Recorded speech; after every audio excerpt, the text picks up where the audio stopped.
Welcome to Universe Unveiled, the podcast where we explore the mysteries that challenge our understanding of history and the universe, presented by the Institute for Natural Philosophy. I'm Jacqueline. And I'm Sarah. Today we have a truly fascinating guest, Dr. Ed Barnhart, a renowned archaeologist, explorer, and leading expert on the ancient civilizations of the Americas. Dr. Barnhart is the founder and director of the Maya Exploration Center, where he has dedicated decades to uncovering the secrets of the Maya through groundbreaking fieldwork, including directing the detailed mapping of the ancient city of Palenque and discovering major sites like Maashna in Belize. With a PhD in anthropology from the University of Texas at Austin, he has over 30 years of experience leading expeditions, teaching university-level courses, and sharing his insights through more than 100 lectures for the great courses, his Archeo Ed podcast, and numerous documentaries. But wait, there's more. He's also a fellow of the Explorers Club, president of Ancient Explorations, and a familiar voice on major networks, including dozens of appearances providing expert commentary on History Channel series like Ancient Aliens. Whether decoding the intricate Maya calendar, exploring sacred geometry in ancient architecture, or discussing the broader wonders of Mesoamerican, Andean, and Amazonian cultures, Dr. Barnhart brings a rigorous scholarship and passion for making these ancient stories accessible and exciting. Welcome to the show. That's quite a resume you have there, sir. Yeah, geez. Well, thanks for reading it all out like that. That sounded impressive. It is Yeah. impressive. It is. It's totally impressive. And your focus on bringing information and familiarization to the general public is something that really spoke to Sarah and I. So what's your passion there? What drives you to do that?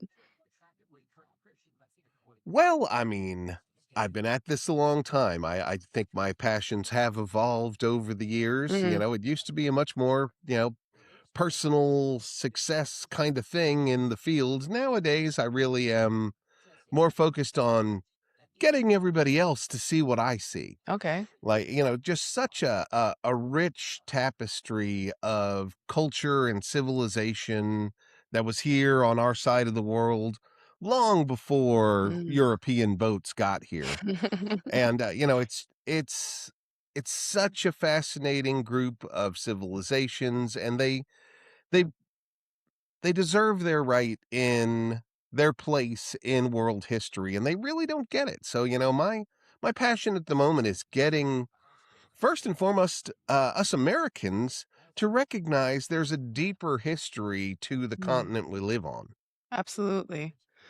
So what particular projects are you working on right now that are kind of helping you along with that goal? Well, I'm definitely bumping up my public outreach. I've had my podcast now for about 6 years. I've started a YouTube page now. I'm trying to just reach the public in the place that they are these days. There's so much, textbooks and even just regular popular books just aren't hitting the ears of this generation. So it's this format. So I've been working on this.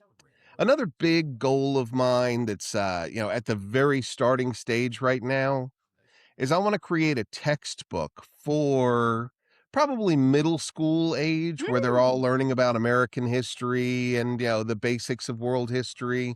I'd like to put in a textbook called Before the Americas. Okay. That just talks about these civilizations from Canada down to Chile. And the thing that I think would help our problem with discussing these cultures is that terrible moment of contact. Right. So my idea is just don't mention that in this book. Let's go right up to like 1500 or so and stop. That way we don't have to end it with that sad final verse of, and then they all died of infectious diseases and attacks. It's awfully grim. We can celebrate who they were without confronting the horrible moments of contact. That's my angle. I think that if we could just stick to the positive and forget about the last 500 years, Yeah. we could get these folks, the credit they deserve for the first inhabitants of this great continent. Sure, and I think that that leans also into, like, a younger audience. They don't necessarily need to be racked with that, that guilt or whatever, other feelings are associated with that sort of, era of our history, and tainting the celebration that they should be feeling in what was accomplished by those civilizations. And not that that doesn't have its place. We do need to Sure. look that Right. in the face, but I think that it stops a lot of textbooks from reaching public schools because somebody in a politician's chair says, "Well, we can't tell them that. That'll make them all depressed." That well, it is So, Right. okay, depressing. step by step. Let's first, let's first celebrate who they were, and Mhm. in another context, confront what happened. Yeah, Well, there's like a hesitancy to even want to touch it anymore because everything becomes politicized. And I just feel like we don't have any business doing that with our history. But I would love to see a textbook like that because I feel even when I was in school, we didn't touch on ancient civilizations all that much. I mean, we learned about the pilgrims and, the first Thanksgiving and all that, but it didn't really go that much deeper than that. And I've sure. always wondered why the things that I do know about those civilizations, I had to go and find after the fact. I feel like that's not a good place to start there. Yeah, we're getting better. I have young kids, and I've seen a generation now go through school, and they do discuss it in American history. It's usually, chapter two, a little bit of prehistory that lumps like from 10,000 years ago to the arrival of the Pilgrims. That's It's true. that That's gets like true. a chapter, usually confined to just North America. It doesn't discuss Central America or South America, where some really great civilizations Mhm, grew up. mhm. But we're getting there. We're getting there. I grew up and I currently live in Canada, and I can say that my my experience was slightly better. We maybe do a slightly better job at, discussing our earlier civilizations and the peoples that lived here. Canada has a slightly different approach to it. They do, and it's yeah, they take much better care of their. I think up there you call them First Nations people. Yes, yeah. Um, but I mean, to be too honest, Mhm, uh, the scale of civilization that occurred, say, in the Aztecs, the Maya, the Inca, the Mississippians, mhm. uh, you know, perhaps the Mississippians reached up there a little bit, They and there did, are yeah. mounds, there are surprising mounds in Canada Mhm, that Americans know nothing about. yes. But it's the scale of the civilization that I really want to drive home that these civilizations stand toe to toe with the Greeks, the Romans, the Absolutely. Chinese. They did things part and parcel like they did. Yes. And Canada is part of that, but since it's hard for Canadian history, I think, to talk about, the largest pyramid, the network of Mhm, road systems, the intensive agriculture that fed 300,000 people, that sort of thing. sure. Uh, As an older person now, and having done my own research, I feel that they completely missed the point and the part of the story where we were actually all connected. They were trading, they were traveling to one another, they were all interconnected. And first of all, the water systems. I live very near the Great Lakes, and the part that they played in their ability to get around and visit each other and trade with one another, none of that. They had boats, Yeah, they had boats. Sarah and I always say, oh, "Hey, they the had boats." Mississippi and the tributaries, those Mhm. were like super highways in Yes. highways. Mississippian times. Yes. The DeSoto witnessed it. I mean, DeSoto Mhm. could barely cross the Mississippi once, and whenever he got in the water with their kind of substandard boats they built, the Spanish, they were just swarmed with armadas of ships, Yes. and not just like cruddy little canoes. Those were like the there were canoes that had warriors in them, but then there were like whole flotillas with Yes. two-story boats and things just chasing them down the Mississippi.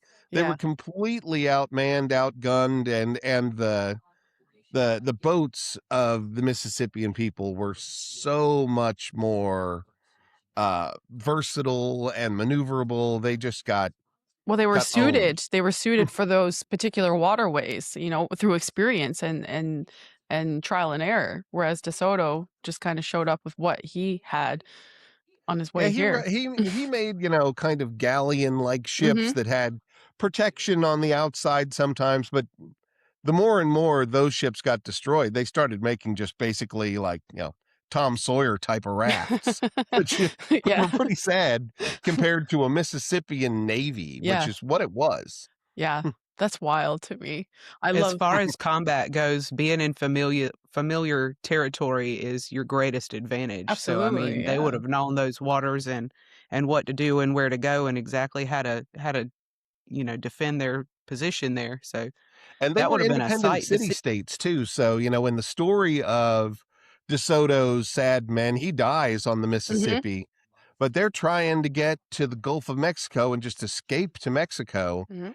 And they end up being, mercilessly stalked by one Navy who then suddenly bags off and they're like, oh, we won. They stopped chasing us. But no, they were just entering the territory of the next independent city state whose Navy took it from there Mhm. and Right. continued to thwart them and sink them until they had Yeah. to get out of the river and run.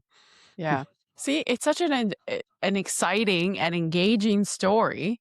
You know, I don't it's something that everybody should learn about. It's something that it should be commonplace, common knowledge, especially for this is where we live, you know. This is where we have proliferated since those times, thanks to those people who were here before us. So, yeah. I And it was a tragic circumstance of Mhm. history that these infectious diseases just flooded the Americas. I mean, the statistics, I think there are fewer and fewer people that deny that the die off rate was anything less than 90%. Yeah. Now, the argument is just how many people were here before Right. European contact, and I favor numbers that go somewhere between, the lowest 100 million for the Americas, not just Wow. North America, Okay. but upper like 150 million. So we're talking, upwards of Significant. 130 million people Sure, the population of Canada died. is like 35 million. We only have maybe 35 Yeah. million. That's like maybe an And most of you overreach. are right along the border. I mean, there's especially in ancient times, there's a a stop point where you can't farm corn or other Yes. things effectively, and you just go into, you know, north of that, you're necessitated to have a hunter gatherer Mhm. kind of lifestyle, and that requires a certain amount of settlement population density that's very dispersed Yes. because they're completely living off of the natural land. Yeah, it's So less, right around the Canadian border, yeah, we can get corn and then south. yes, and there's less obviously less permanent settlement, more nomadic, like seasonal nomadic. Yeah, Right. I yeah, know, gosh, those poor guys, I feel for them so hard because the climate change is altering their environment way faster yeah, than the rest of the world. yeah, yeah. It's still cold here though, don't worry. I'm in Colorado. It's kind of cold here too, Yeah, but okay, yeah. Yep. We're just about to hit the coldest, so we'll see. We've had a decent winter it's so the far. it's the cold, but it's also the dark that gets me. You've got to be It's pretty yeah, uh, acquainted with it, at peace with that yeah. long period of It's darkness. pretty I've spent too gray. much time in Yeah. Central America. I can't take it. Yeah. I wake up to the dark, I get of work, it's dark. Yeah. Yeah, So, there's an emotional aspect to it that you have to deal with too, with the whole darkness of it. It's a time to like go within, and that was how we used to, honor the changing of the seasons in that way. It was meant for reflection and things like sure. that. You have to Right, there was hibernate. such a rhythm to it. I just moved to Colorado about 3 years ago now, and even just this short move from Austin, Texas, up to Colorado, I get the swing of seasons so much more, and it feels better. I think that Yeah. we are rhythmic Yeah, creatures, and that, when we live in environments that have less of that light and dark rhythm, I think it affects us. yeah, I would Oh, agree. yeah. It's the opposite way as well. I would agree with that. Although I would quite like to spend some time in South America right now. Yeah. That's Like in that's the Mexico, happening it's spot. the time of light and darkness changes very little Okay. once you get into the tropics. Mhm.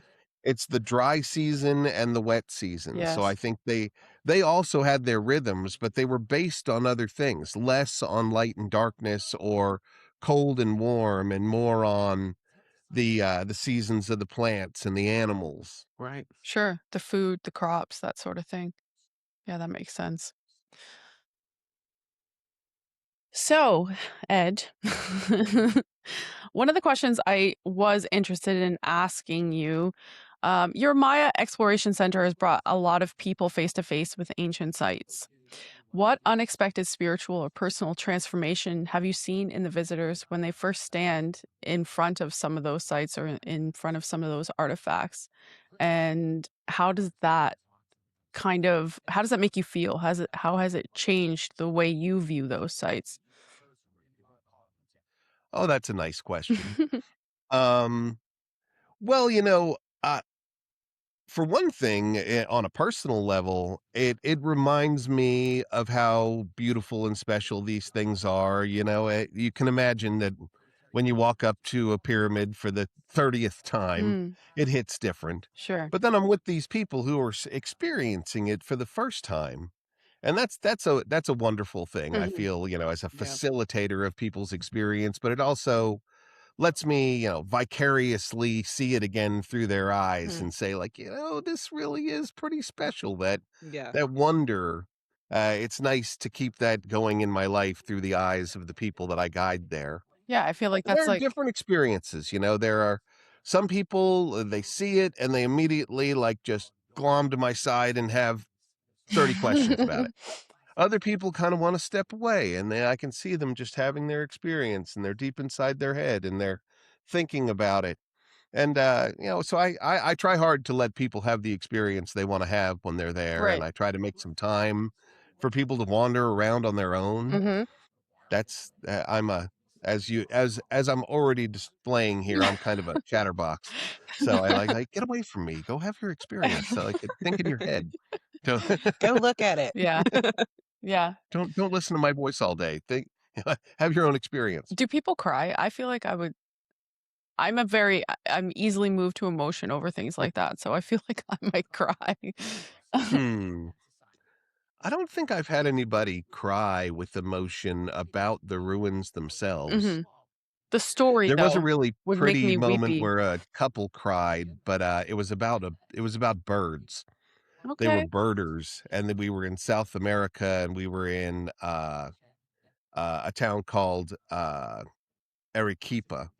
And there's this they were lifelong birders and had come to South America. They were going to go to the Amazon to find these particular red birds they had never seen.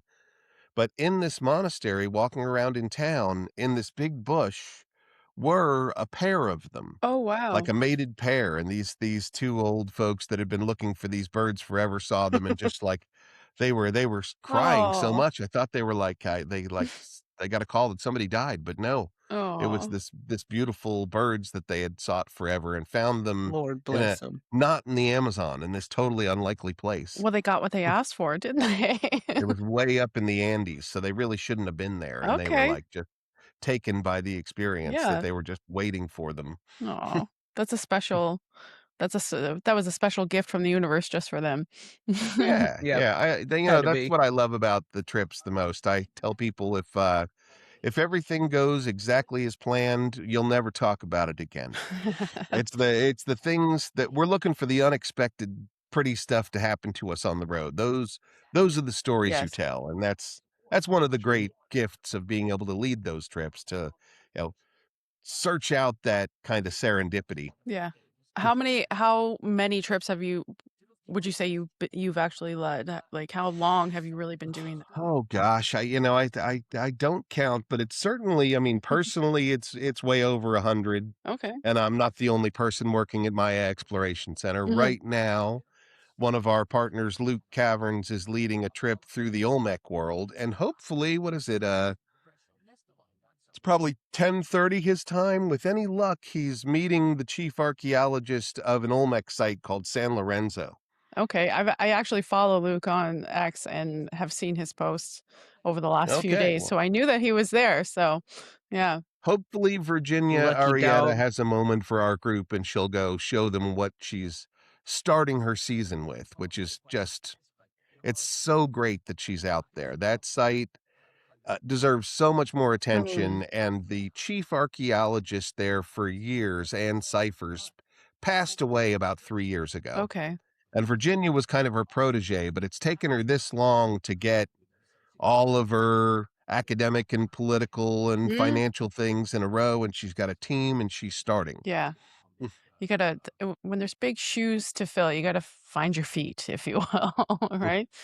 Yep, and I think she has. It's wonderful. She's living out there with her family. Great. It's not an easy place to live. She's from Jalapa, where she could have delivery pizza and go to the movies. Sure. But Yeah. instead, for the next couple years, she's going to live in basically a inundated, swampy kind of area. Oh, bless her heart. Yeah. But you just said it. She's gonna live. Yeah, that's Go the Yeah. live, truth, girl. right? Like go live. That's living right there. That's the truth of it. Yeah. No, I have a great amount of respect for her. Yeah, very cool. Well, best of luck to Luke on his current adventure. Yeah, He's a we're friendly watching. guy. If she's around, she'll attend our group. Yeah, good. Good.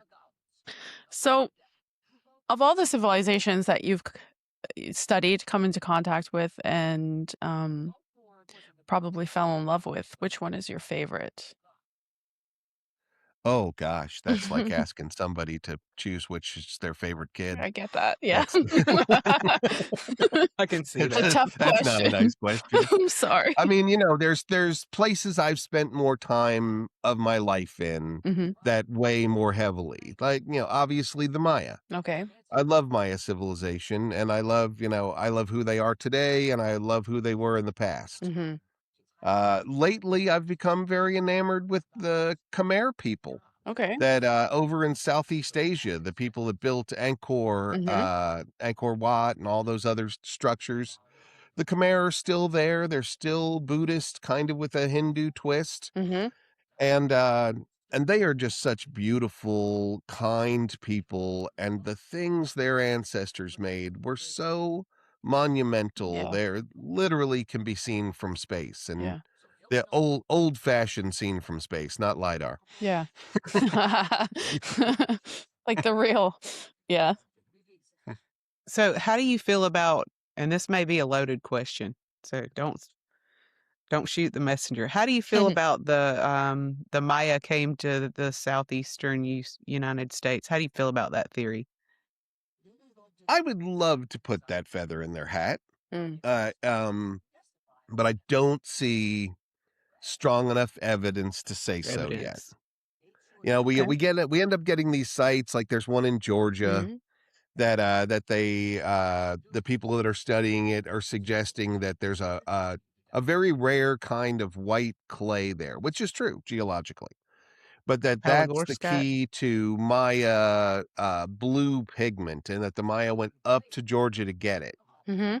But they don't really have any Maya artifacts. They don't have, there'd be a trail that would be blazed in a trade situation between that site and some coast. None of that occurs. And the real nail in that coffin is that I've been led by Maya to huge sources of this white paleogorsite clay in the Yucatan. It is unnecessary for them to go to Georgia. But that being said, I think there is reason to believe that Maya canoes made it out into the Caribbean, maybe as far down as the top of South America. And, we don't know what we don't know. I'd love to see someone come up with a legit, Florida Maya site, but In my estimation, it hasn't happened yet. You know, Mm, we've got to be. I am an archaeologist. You got to show me the artifacts. sure. But Yeah. it's not. That's what I always wondered was did it reflect in any of the artifacts? Because when I've looked into it, all I ever find is that about the white clay that would be required to make Maya blue. No, but So it's sourced right. It's right in the middle of the Yucatan. My friend Patty, who is a ceramicist and made some of these. Do you see those pretty ceramics back there? Yes. That's I one do. that she made, and that one doesn't have any blue in it. But when she needs blue, she goes to get that. They call it sakaloom. Sakaloon. Sakalu. Cool. Sounds way cooler It than does Maya blue. sound way cooler. Or paleogorsite. That sounds really weird, Yeah. but that's its Yeah. scientific name. Yeah. It's beautiful. It's Yeah, got this when interesting chemical property, which you probably read in that article that was, overly talked about the clay Mm, and less about any associated artifacts. right. Um, Yeah, I it's I got would a think it it's would got a be chemical obvious. composition that when you cook it with indigo or anil, the plant that makes blue, mhm. its chemical structure and the paleogorsite, they fuse together to make this organic inorganic paint Okay. that it won't work with any other clay or any other plant. These two, the Maya figured out, which they were chemists. They were doing trial and error. They figured out how to make a long-lasting blue by fusing it with an inorganic. And that's amazing. That's alchemy, you know? That's Yeah, amazing that they Mhm. were able to figure that out. That's advanced knowledge as far as I'm concerned. that's another book I'd like to write someday. It's just Maya sciences. I'd like to that's part of the challenge here to get the American population to appreciate the achievements of these people is we got to talk about it differently. Mhm. Yes. That wasn't arts and crafts class, Right. that was chemistry, and we need to Yes. discuss it as chemistry. Yeah. Anytime an ancient civilization does something that is impressive, I find that by and large it gets equated to almost like an accident. Like, oh, they accidentally like they diminish how much it really required to reach that information. Like it Right, yeah, we couch it like on their during their hocus pocus, they accidentally stumbled onto, how to make pigment. No, I exactly. mean, Yeah. you don't talk about the Greeks like that. They didn't Right. mumbo jumbo like, sorcery, figure out how to make, Right. beautiful pottery. Right. This was a process Yeah, like over of hundreds, smart yeah, minds. over many, many, many, many years and many tries, and you can actually follow that in the artifacts, so you can see it Yeah, evolve and change. Excuse me. Have y'all seen the process for making ayahuasca? Yes. I Like, have seen a bit of it it. is a it is an involved I mean, I don't know how to make it myself. I wouldn't know from experience or anything, but watching them do that on, like, a documentary I saw one time is you don't happen upon that by accident. That's absurd, Well, that's on a the things search. that You're you have to do. searching for a solution to a problem that you've encountered, right? That's what scientific method is. It's trial and error until you reach a satisfactory method to achieve what it is. But somehow the language of anthropology all too often talks about it as like, "Oh, they naturally evolved there. They were Bleh. one with their environment, and they adapted to the local environment by these specialized behaviors, like they're animals instead of people." Right. Yes, Right. I would Like agree with that this was statement. not, this Yeah, was not some kind of DNA thing that they were born with. They learned it. They used their minds. right, and in order to They learn invented something, it. you seek it out. You're seeking it out on purpose. So, yeah, I have a qualm with that diminishment of achievement. Even like the words, they discovered it versus they invented it. Right, One of them, they just like, there's somebody stumbling around the woods and found something. The other one, they're a scientist in a lab right, doing experiments. Those two words hit different. right. And those are the kind of like tiny little things that, that people like me get accused of being woke for even discussing. But words do matter. Words definitely They do. matter. They matter here on Universe Unveiled, I promise. Um, Yeah, so speaking of their obvious scientific methods and their discoveries and their inventions, talk a little bit about something I know that you know quite a bit about, and that is Mayan cosmology. Oh, yeah, well, I hope I know something about it. Sometimes I wonder whether any of us Same. really know anything about it, whether the Maya would gut laugh if they sat in one of my classes and listened to what I had to say. It's a complex thing. It's a religious cosmology. There's Mhm. lots of aspects to it. I think that the little literal root of it is the concept of a three-tiered universe. Okay. That there's the plane that we live on as humans and creatures on Earth. Then there's the heavens where there's other creatures that live, like deities and spirits. Mhm. And then there's the underworld where deities and spirits live there too, but specifically the spirits of the dead Okay. for the Maya inhabit that underworld. But it's funny, even in that, like we can envision that as a tree with the trunk of the tree being on the earth, the branches going up into the sky, the roots going down into the earth.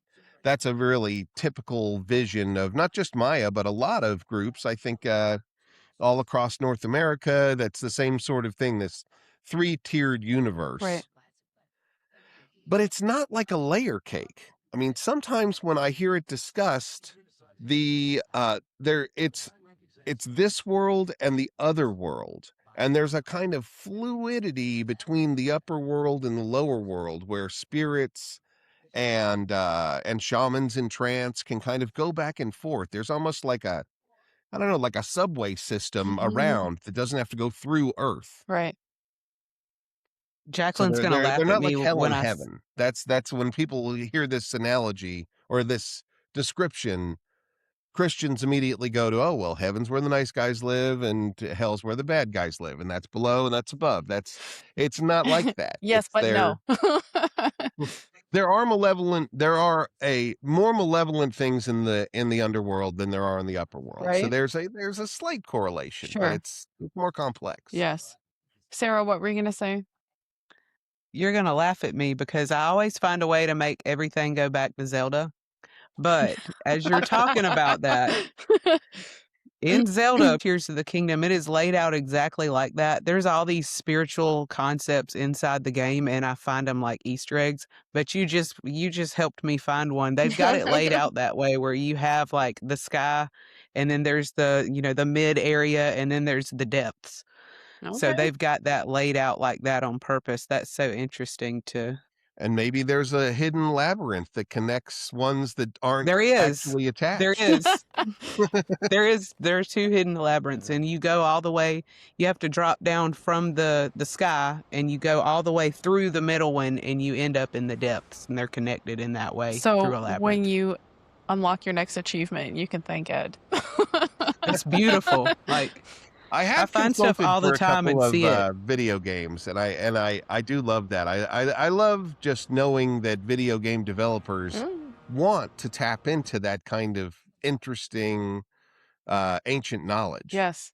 My brain loves it. I mean, it's a fully involved thing I'm doing when I'm playing because, I mean, I take things from things I actively study, doing this, and I see them in the game, and I'm like, "Oh my gosh, I know what that is." And it's like a full circle moment. It's beautiful You know, every time. I hope I'm not screwing up any NDAs or anything, but years No. ago now, it must have been like a decade ago, I consulted for a while with the company Ubisoft Okay. that makes Assassin's Creed. Mhm.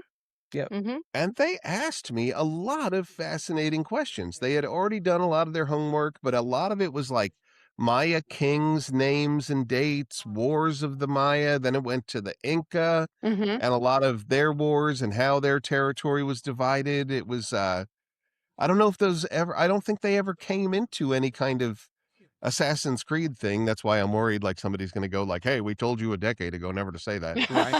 But, but, but it was a fun process and nice to feel like, wow, Are they actually going to put all this stuff in a video game? I would love people to interact in this world. Yeah. Sarah, Ricardo and I had a long conversation. He's going to kill me because I don't even remember the name of the game that he was talking about um the I forget the game, but it's so accurate, and he was, if I may, about the video game for a If long I time, may. and showing me footage and, like, the accuracy of the depiction of ancient cities in this particular game is very impressive. There's lots of actual YouTube videos. A young fellow is going around saying, "Here's a shot of the game, and here's me in that place at the same angle," and it's exact, like, it's perfect. Wow. Yeah. I think Civilization was the first one to do a pretty good job of that, but Sure, yeah. I do you're know probably that one. talking about a different one. Yeah. It may have been. I don't know if it was Assassin's Creed. I don't know. You know, they were really good with Rome and all those places. Yes. I don't know how they did in the New World. Yeah. He showed me one in particular video of a place in Italy. Perhaps it was Florence, but it was uncanny. It was unbelievable. Impressive. He's gonna laugh at me because I can't remember, but What a fun twist of fate that some of our most accurate and best reconstructions of the ancient world are because people want to play games. right. Yeah. Yeah. And many people would approach those games not even understanding what they're really looking at. They may very well appreciate the design and the layout and whatnot and just how real it looks, but perhaps they don't even realize what they're looking at, like at ancient or, you know, Florence like 3,000 years ago. Or, you know what I mean? I imagine a portion of them don't, Right. but Yeah. but it's there and it's driven the field forward. These guys are asking questions of people like me that really make me think like, oh gosh, I mean, is this for everybody to consume? We should really make this as accurate as possible. Thanks Sure. for Right. asking. Yeah. Yeah, that's cool that Versus like Indiana Jones, who just like, they just take they license and go they've on. always ignored Yeah. the actual archaeology. It's so upsetting. Yeah. I mean, I love Indiana Jones, but he just, especially the last movie, just stabbed my inner child. No. Yeah.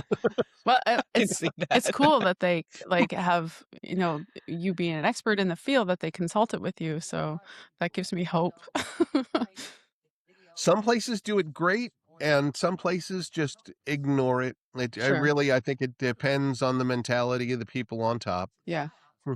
So, what have been some of the, more notable documentaries that you've consulted for? Oh gosh, I don't know whether any of them are particularly, you know, successful in the definition of notable. Well, I've been on Ancient you're Aliens speaking a to a ton of nerd. times. Yes, I've been that on one's the most there's a notable. new one, The Proof is Out There. I've been on that one a ton of times. Okay. That one's kind of all over the place. They ask me all sorts of weird questions. But unlike Ancient Aliens, they actually let me say if I think that that's nonsense, which is nice. Okay. Okay. Ancient Aliens, we have a deal. I just talk about the straight facts. I don't say anything about aliens. They don't ask me any questions about aliens. I set up who the civilization is, and then their ancient astronaut theorists take it from there. But you will never catch that word coming out of my mouth on their show. And they've always been cool about it. So I take it as an opportunity to again reach out to where the audience is. I mean, I'm an educator Mhm. and it's undeniable that millions and millions of people are glued to Ancient Aliens. So, some of my colleagues would say, you're giving them credibility by even Sure, associating. wanting Yeah. to talk with them. But my opinion is like, uh, they have an audience of millions of interested people, and even if a few of them track me back to my website and Mhm. other sources of information, that's good. That is good. Otherwise, the Ancient Aliens opinion is all they ever hear. Right. So it's kind of Yeah. my duty to show up and have a civil conversation about that. Yeah. Though That's they where never I found directly you. ask me. That's they're careful never to ask a guy like me, "Do you believe this?" Because then Right. that screws up the show. That does screw up the show. I looked back though because I did a little digging before our interview, and I looked back and Like, you've been on Ancient Aliens for a long, long Hmm. time. I did not realize that it had been going on that long. Yeah, Oh gosh, they're on like season I 28. know it's And, ridiculous. Yeah, I they thought it first was told me about 24. the Maya end of the world. That's what they were interested in the 2012 Sure. thing and its connection to astronomy, and I, for already a decade before that had been studying archaeoastronomy. So that's why they keep calling me back, because I know a lot about ancient astronomy. Hmm. Hmm. Which is in and of itself kind of a controversial topic within the archaeology world. Yeah. I'm sure you know. Oh, I do. Actually, we're more legit than ever. I mean, I used to be a real lunatic. Now I'm just kind of a lunatic. Good, good. It's funny because my initial interest in archaeology and ancient civilization as the I guess the intro pathway for me was archaeoastronomy. That was the thing that really kind of tied it all together for me because when I first started reading about it, hearing about it, it was the one thing that connected for me. And I thought, okay, so there is a point to all of this.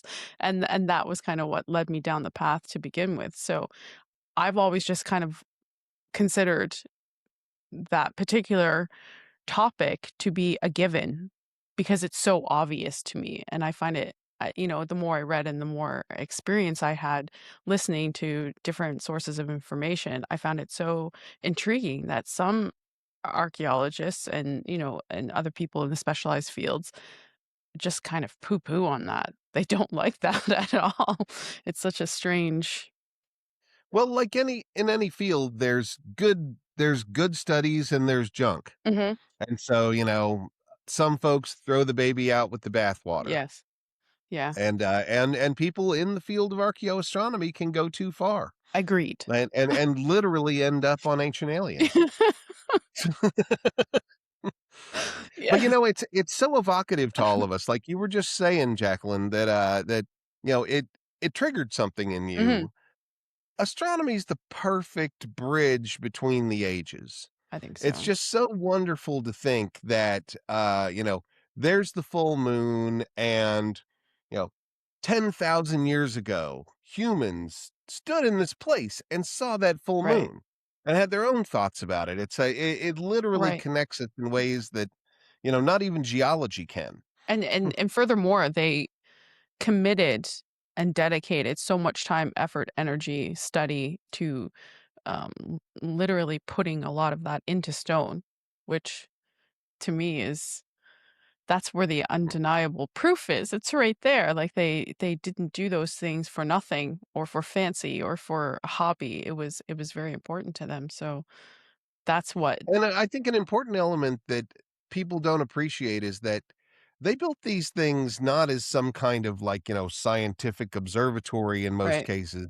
It was about a celebration of Mhm. shared knowledge. Mhm. These were monuments to knowledge that was important to them and that touched everybody from peasant to king, Mhm. and something worth celebrating. Yes. And so there's a celebratory joy part of these ancient monuments Y that attracts me. Yeah, me too. It's the rituals that, like we were speaking about in the beginning about how the seasons change and how we're as humans inclined to need that. We need that to feel well, to look forward to something, to change along with the weather, if you will. Yes, it's dark and cold in Canada, but there's a part of me that enjoys that period of the year, and I need that period of the year because it's like Sarah was saying, to recollect myself, to go into hibernation, spend some time doing more quiet activities, things that maybe I was too busy or too excited to really sit down and put my attention to in the summertime. So to me, those sort of tying in archaeoastronomy with the monuments, with the rituals, with the rhythm of their life, like that's what to me, that's what drew me into it, that it was just so important for us to recognize and understand because I think obviously we can all agree in modern day, we've gotten away from that. As a community, we don't come together and do those things anymore. So That's what Does your community up there in Canada celebrate winter solstice? I mean, I'm sure as individuals we do, or as associations or groups, or, small communities, and certainly First Nation or Indigenous people have their celebrations around different turns of season, but as a nation, we don't. Right, right. But I meant more like your personal community. I have some friends that live in Erie, Pennsylvania, Yes. who, I mean, in some regards, winter solstice is more important than Christmas to them. They really love that whole Yes. ritual of this is the moment. It will never get any darker than Right. this. Right. Tomorrow we And begin it the be march we towards More crops and light, summer and yes, and I think the and the lights. farther north that you go in Canada, like, more northern provinces, so I live in Southern Ontario, which is about as low as you can get. I'm Where I live actually kinda dips down into the United States, and parts of Minnesota are higher north than I Oh, am. neat. So, I would say as you travel farther north in Canada and that prolonged darkness becomes more prevalent, that it's certainly something that other people, those communities would regard it with a lot more attention than I live an hour west of Toronto, so kind of southwest of Toronto.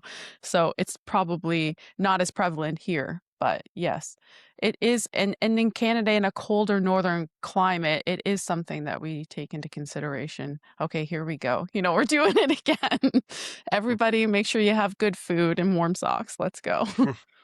Yeah. I've of late I've been enjoying leading trips to Europe to look at the Neolithic megalith Hmm. traditions, and especially in the UK and Ireland, there are so many of the alignments that are focused on winter solstice. Yes.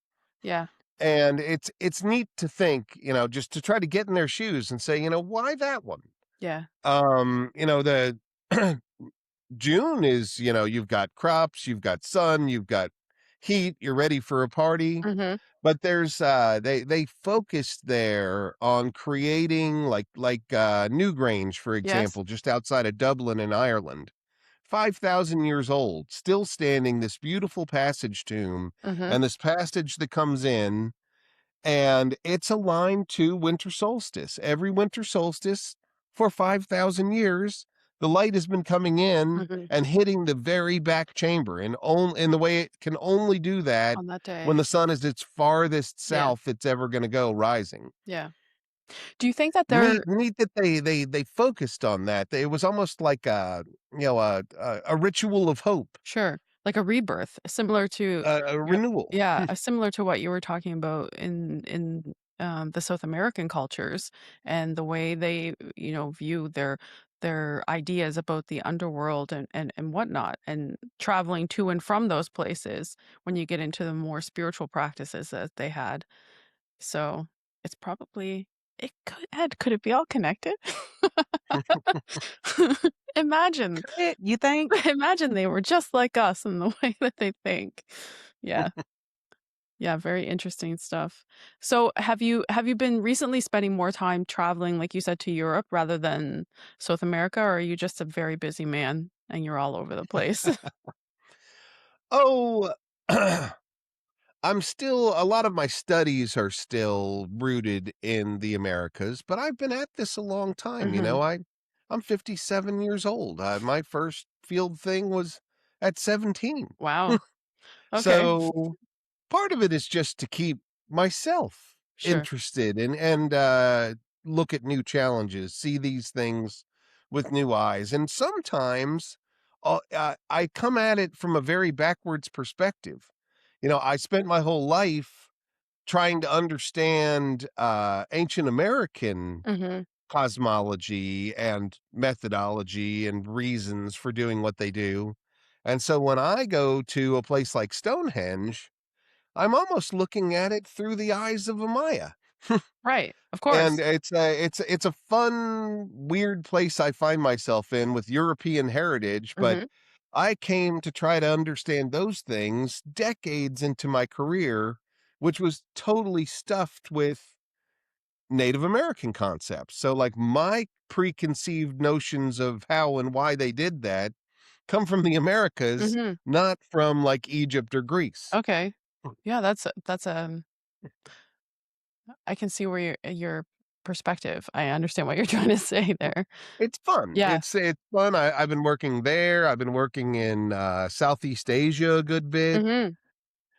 And I'm hoping to get back to Easter Island. At the moment, I haven't heard from them, but it was the holidays. But hopefully, I've started a map there. I'd like to continue and finish the island for the Rapa Nui people. That's I'm not doing it for a university or for the government of Chile. Right. I'm trying to give it to the indigenous association called Malhanua, so they can have the best map and people can ask them for the map instead of them having to ask the Chilean government for a map of their own place. Yes. Yeah. I was So if you're listening, Rapa Nui, give I'm me a into it. call. Give me a call. Right? But I love that people are doing that. I mean, Heather, the Giants of Aruba, Heather, Heather she's Arnold. doing Arnold. Yes. She's doing something similar where she's trying to map all the ABC islands and all the caves and all that and their history with I don't know, or it doesn't matter if you believe in giants or not, but she sees that someone needs to do it and she's doing it and you're doing the same thing and like Hmm. that's hats off to you guys because like and me and Jacqueline say it all the time. We're glad someone's out there doing this stuff. For sure. I was gonna say, like, to me, it's I have a lot of admiration and respect for someone who doesn't stop the work. So you took your avenue, you went to school, you got educated, and it gets like you never stop learning. It's so important that you don't stay rooted in your first ideas. Do you know what I mean? And so there's a huge Yeah. difference to me, someone that goes out there and does the the thing instead of Do the sitting thing. behind the desk and you know remaining rooted in those original concepts and never expanding on them. Like for instance, you saying that your experience of your interpretations at these new sites that are new to you after all of your study in South America and how you're experiencing that, I think it brings a lot to the table and you have a special insight because you have so much foundational knowledge and you can approach it with a basis but also with fresh eyes and because you're personally interested in it. Like I love that. It says a lot to be able to branch away from what your where your comfort zone is and get outside that and say, you know what, I actually don't know anything about this necessarily. I want to go find out. So I I personally enjoy seeing someone who goes outside of their comfort zone to go and look for new stuff. I want to learn new stuff. So yeah. Well, I am definitely a lifetime learner. I Yeah. think that learning new things is the goal of my life. Absolutely. Yeah, it's like the whole point, isn't it? That's how I feel. Like And there's something to be said for a lifetime of study. mhm. I have now I feel earned a place at the table Mhm. discussing these things. Mhm. And it's funny, it's not because I was the best archaeologist in college. It's actually kind of what you were just saying. It's a stick with itness Yeah. Persistence. because gosh, I mean the honest truth is there were people that were much more talented than me and had better ideas than me in graduate school, and most of them woke up one day and said, I'm never going to make any money doing this. Jesus, I better go to law school. Right. And they're off being a Abandon lawyer ship. now. There's I won this position through default sometime in some regards. Everybody else that had talent was like, well, this is irrational. It's But luckily for me, I'm in an arrested state of adolescence, so good I for just you. kept with it. Damn the money. I'm just gonna keep being an I archaeologist. like that phrase. That's very good. I'm gonna use that. I am also. Uh, That's the whole point. yeah, That's the whole absolutely. point of life. Yeah. Never I've get had old. fun in my life, and at this juncture too, I'm pretty comfortable. Look, Mhm. I've got a library and a roof over my head. Right. I don't need for much. It Right. worked out. Yeah. Yeah. the farther along you go, the more simplified the view becomes, which is what a blessing. And I step into, I'm trying to step gracefully into my next stage of life. I'm not old. I'm 57, Mm, but it's about time to start becoming, you know, the statesman. There sure, was a time where I was the explorer and the adventurer, sure. and now it's time for me to share what I've Yes, learned, more kind of consulting. in the Joseph Campbell sense. Yes. I went on my journey. I've returned to my community. Mhm. It's time to share for the benefit of all. Yes. And I think you do a lot of that. You've done a lot of that Yeah. along the way with your work in, in consulting and making presentations for the public eye. Just recently, actually, I was driving in my car listening to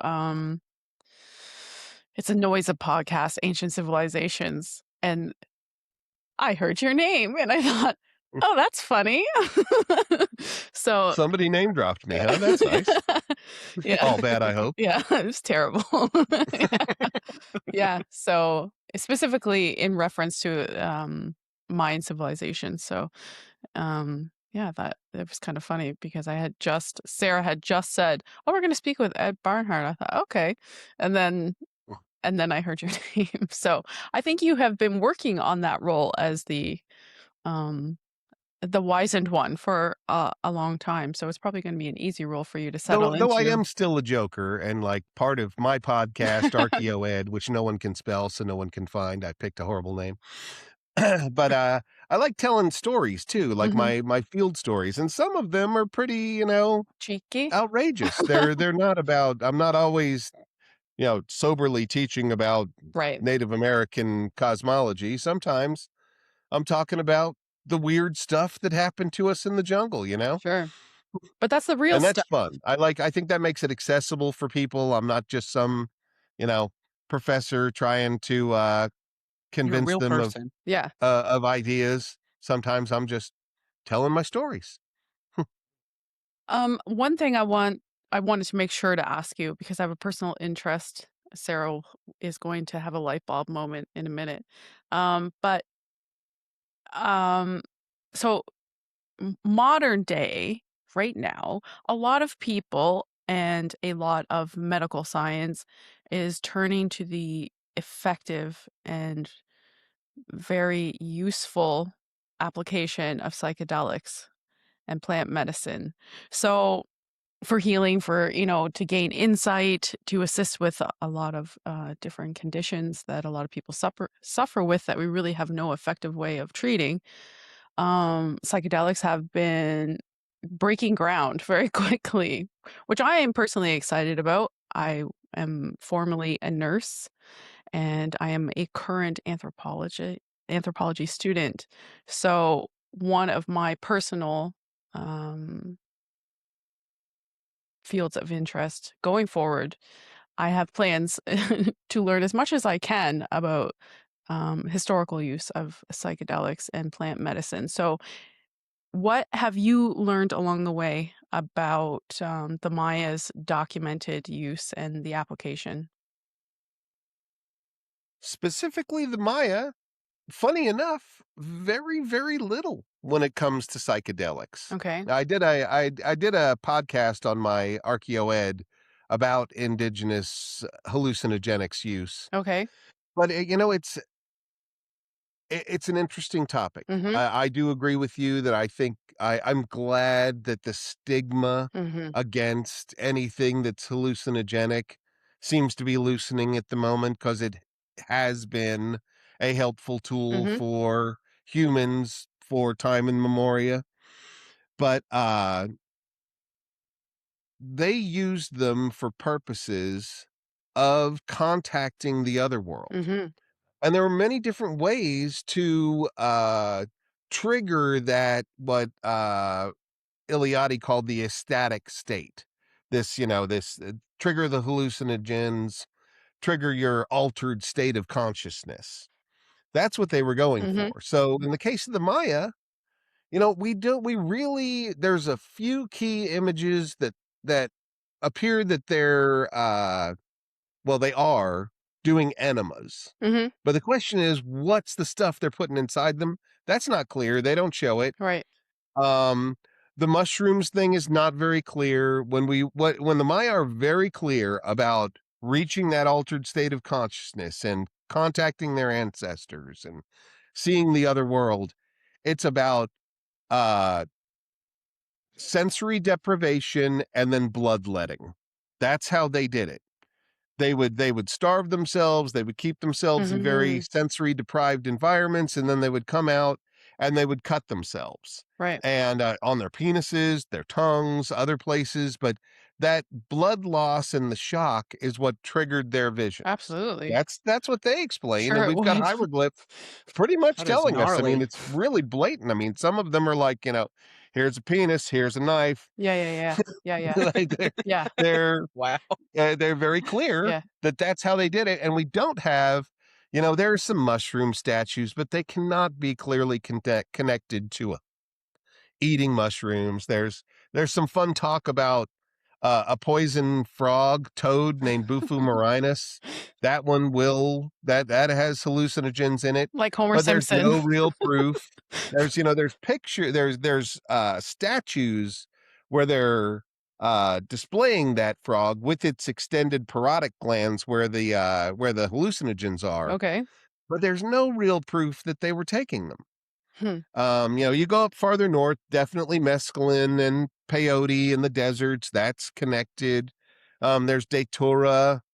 But if you go into the North America, again, you find a lot of the actual traditions as explained by people in ethnographies and lesser today. It's about vision quests. Yeah. It's again going out there and exhausting yourself. Yes. There's the, vision quests. Maybe there's a little tobacco involved, but it's not hallucinogens. Mm-hmm. They find there's many routes to connect to the other world. Mm-hmm. And that's my one fear about today's resurgence of hallucinogens. I think that they got to keep their eyes on the prize. Let's not turn these into another form of pharmaceutical. Yes. These are Agreed. catalysts. Yes. To trigger you to be in that altered state. Right. It's a And you've got to be prepared to seek that person yeah. who you are out there to have any real healing. So it's more If you like think you can just take mushrooms like aspirin, well, you're gonna fuck that up. yeah.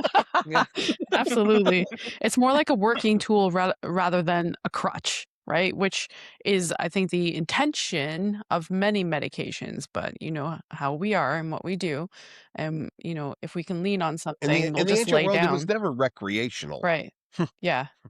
I would agree. And I was kind of expecting for you to say that. So thank you for solidifying my thought process there. Um, so so even in Maya versus like Aztec, the documentation's very minimal. Yeah, there might be slightly more evidence for the Aztecs. Mm. There's something that they call like flesh of the Mm-hmm. gods, which is some kind of mushroom, but I'm still on the fence of whether we're misinterpreting just a food source Sure. to be some kind Yeah. of actual, for them it was a religious pursuit. Yes. So, is this a tool of religion Yeah. or is this a food? It's unclear to me. Yes. There's arguments that have been made that the codices are showing uh mushrooms in religious Mm-hmm. contexts. Yeah. But it seems like it should be easier to track down if it was really going on. Yes. Nobody misinterprets the peyote cult. That's true. That's very true. And with like psychedelic mushrooms in particular, the information is very sparse. And so I think that there's been like especially with like I said, currently a lot of people are interested and there's kind of like a explosion of this information being made available. And some of the things I have read, I'm specifically right now working on a presentation, and some of the things I've read, I thought, my goodness, like who wrote this? Who has written this? One of them that I still haven't tracked down to my satisfaction is the mushrooms, the psilocybin mushrooms that are so popular today. Hmm. When at least in Mexico, when I lived down in Chiapas, people would harvest them and sell them to the hippies, Hmm. but it was always out of cow shit. Yes. And so my question is, will those same sort of mushrooms grow in like deer shit or pig shit? I don't think so. At least today, the guys that harvest them around Palenque, Hmm. it's just in cow shit, which makes me further wonder, like, no cows. I mean, were mushrooms even all that prevalent back then? I Right. don't know Yeah. the answer to that. I think there are probably more than one species of hallucinogenic mushroom There that is. has, Yeah. lesser or greater quantities of Hmm. psilocybin in it or different qualities of it. I don't know the answers to those Yeah. questions, but I think there's a good starting point there where most of the people that are kind of doing new agey things with mushrooms today keep talking about it as some ancient thing, but they all grow in cow shit, and cows didn't exist in the Americas That's a good point. until the That's a 1500s. good Yeah. point. I think that specifically, most of, in any case, most of the information I have found is that, and when they did use, it was more like they came upon it. It was in the wild, and it wasn't necessarily a cultivation thing. I mean, we do that now. They grow them in trays in dark rooms, like by the pound, over and over and over again. So if you have some like ethnographies or things that from Canada, maybe I'm always looking for a new source. I find things about Datura. There's a lot of stuff about tobacco, and yeah, tobacco in its most intense form is at least mood altering, and yes, if you smoke it enough, it can become hallucinogenic. sure, But I Yeah. I find just few and far between anybody really talking about mushrooms and their use in ethnographies or the pre-Columbian world. yeah. It's been a difficult search. It began as a personal search, just a personal interest, and yeah, to find good sources is difficult because it's sparse. That's why I wanted to ask you, because I figured if there was a prolific documentation, then you might know about it. So yeah, thank you for that. Well, I've pretty much told you what I know right here. If you've got some papers or something, please share them. That's not a challenge. That's a request. Sure, sure. I'm always on the lookout for the info I don't know. Yes, I'll look in my little file library and see what I've got. I save everything I come across, so we'll see. Me too. But then when my hard drive swelled to like 100 gigs, I Space. lost Explosion. it all again. Yes. It's there. Yeah. Yeah. I just don't know where the hell it is. Yeah, fair. Fair point. Jacqueline, Yes, Sarah. Oh, I know what you're gonna say. you know what time it is? I do. Does Ed? What? Speaking of it being your time to share what you've learned, did you come up with a universal truth for us to add to our list? Oh gosh, dude, was that my homework That was your assignment? Did I mess homework, that up? Ed. That was your Oh, homework. geez, the universal truth. Now I'm on the back foot here. Let me think up one though. There's more than one universal truth. What's your Oh yeah. universal truth? What's that thing you Um, take with you that you use all the time? the people you think are strangers are much more like you than you know.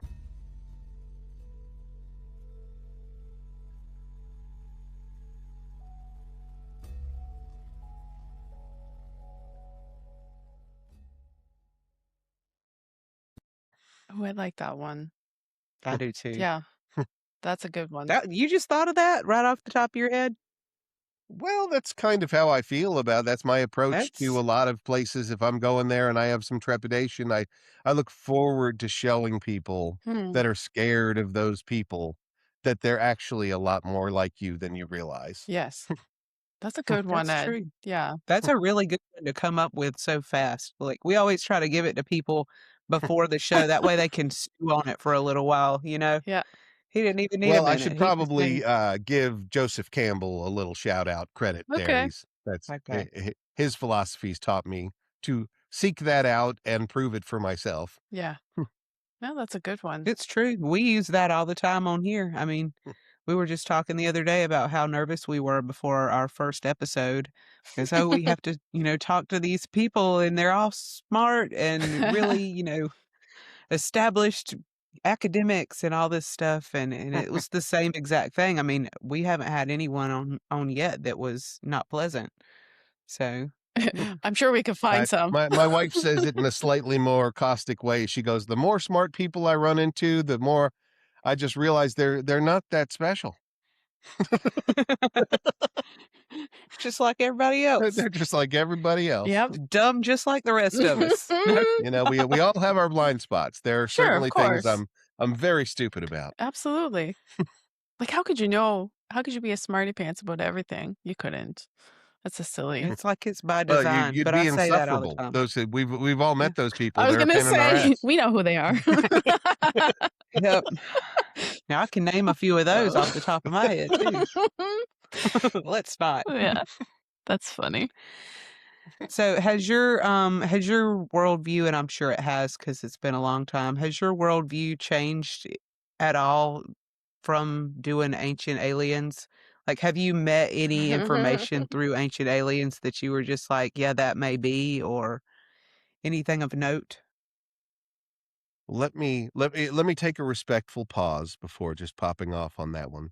You know, that's I am always Nope. trying to keep an open mind and search things out, though. Mm-hmm. Honestly, no. I mean, not from the things that they've shown me did they change my perspective on the achievements of ancient people and whether or not they were influenced by aliens. No, my needle hasn't moved on that. Okay.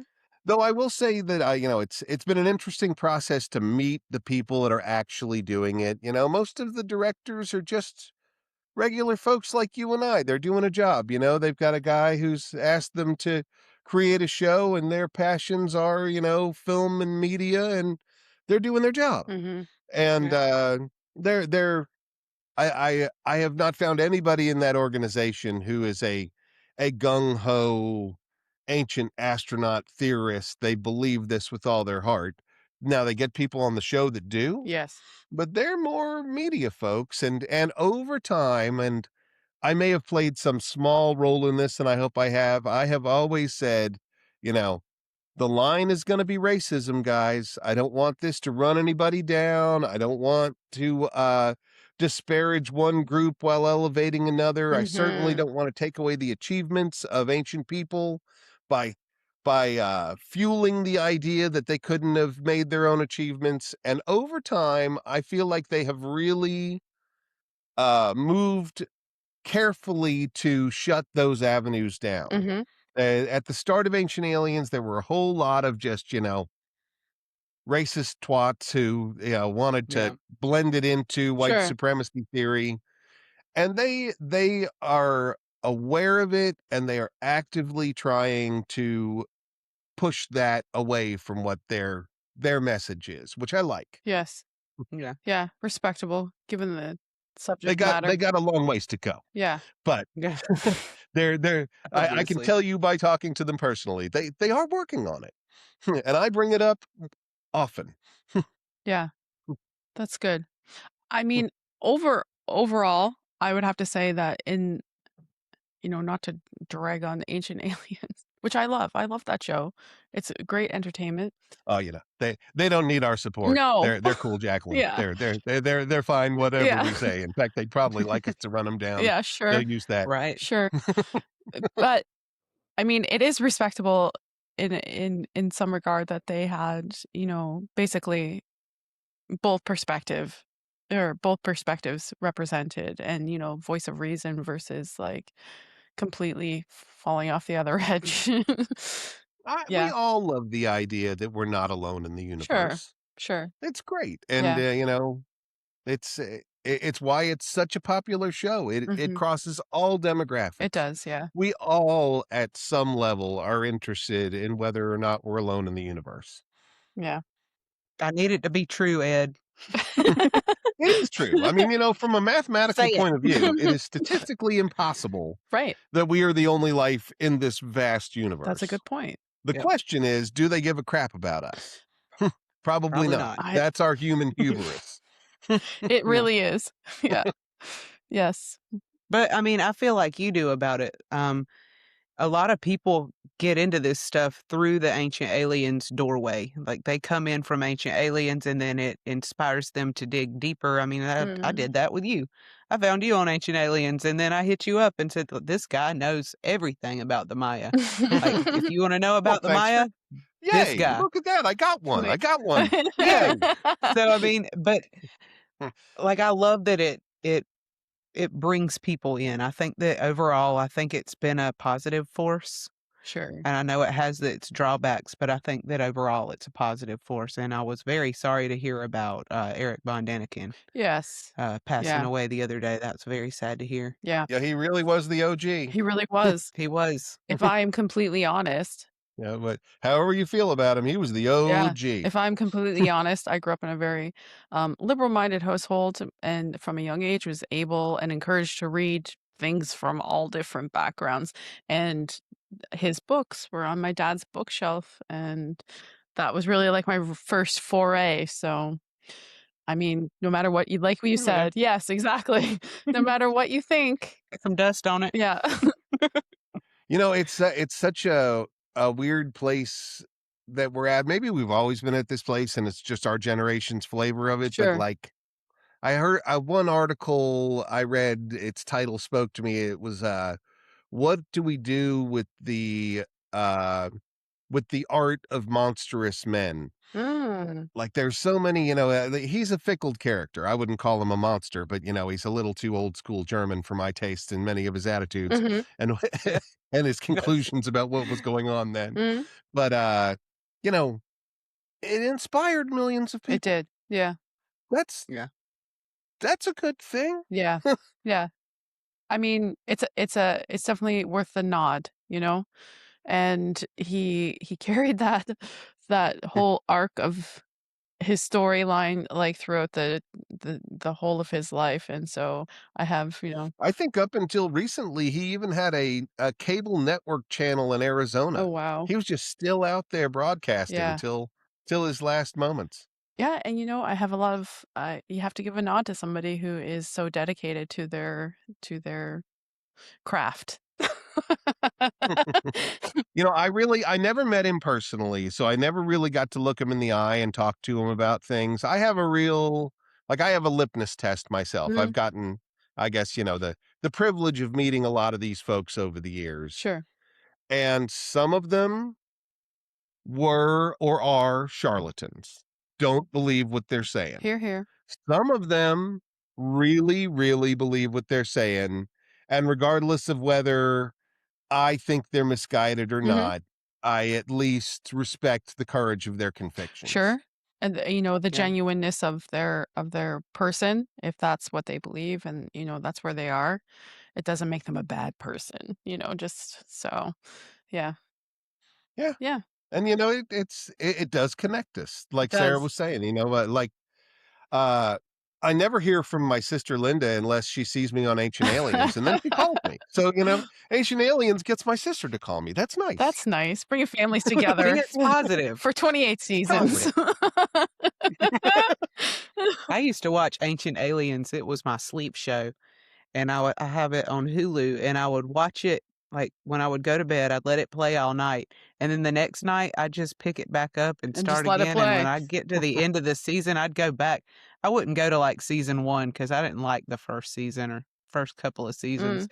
but I'd start on, like, season 3 and then run it again, and I'd just sleep to that every night with some strange dreams. Yeah. I will say Oh, that. I bet. They're probably Some I strange watched Ancient dreams. Aliens most often when I was in hotel rooms traveling because it's always on TV late at night. always on. Yeah. That's It's funny. like Yeah. The Price is Right now. Yes. Oh gosh, I've been going to Peru for years and I have this favorite hotel in Cusco. And I had gone there for years and then finally Ancient Aliens was translated into Spanish and in the local broadcasts of Cusco, I show back up and they've got gifts for me and the manager wants to meet me and he brings me back to his office where all of his That's artifacts, his amazing. private collection are like, Oh, oh my gosh, we had no we didn't idea you were a know. celebrity. Like for Ancient Aliens, Yeah. okay. That's Yeah. all right. Yeah. But it touches That's a people, perk. right? It touches Perk. people. That's the thing. It does. It Yeah. does. That's what makes it, like, you might not believe everything, but I think that entertaining ideas, no matter how outlandish they are, entertaining ideas and at least trying to keep an open mind is really the true path to truth, because I used to believe things that I don't believe anymore, and I'm sure there'll be opinions that I hold today that I won't have, and that's okay. Like, people seem so grounded in their space, in their little space that we each Yeah, have in right their here. little belief, it's a powerful thing, and I Yes. think most people I think we're the weird ones. I think most people are pretty comfortable in their box and pretty pissed when somebody tries to pull them out of it. Yeah. It's the trick is that inspiration, and that's where people like, I'll just say it, Von Donigan, he inspired a lot of people. Right. Hancock inspired a lot of Yeah. people to learn more, That's to right. understand, not to blindly follow what they told them, Right. but to say, "Wow, that fascinates me. I'd like to learn more. I'd like to change my world perspective." Yes. That's gold. It is I gold. mean, you can't you can't force people to see truths.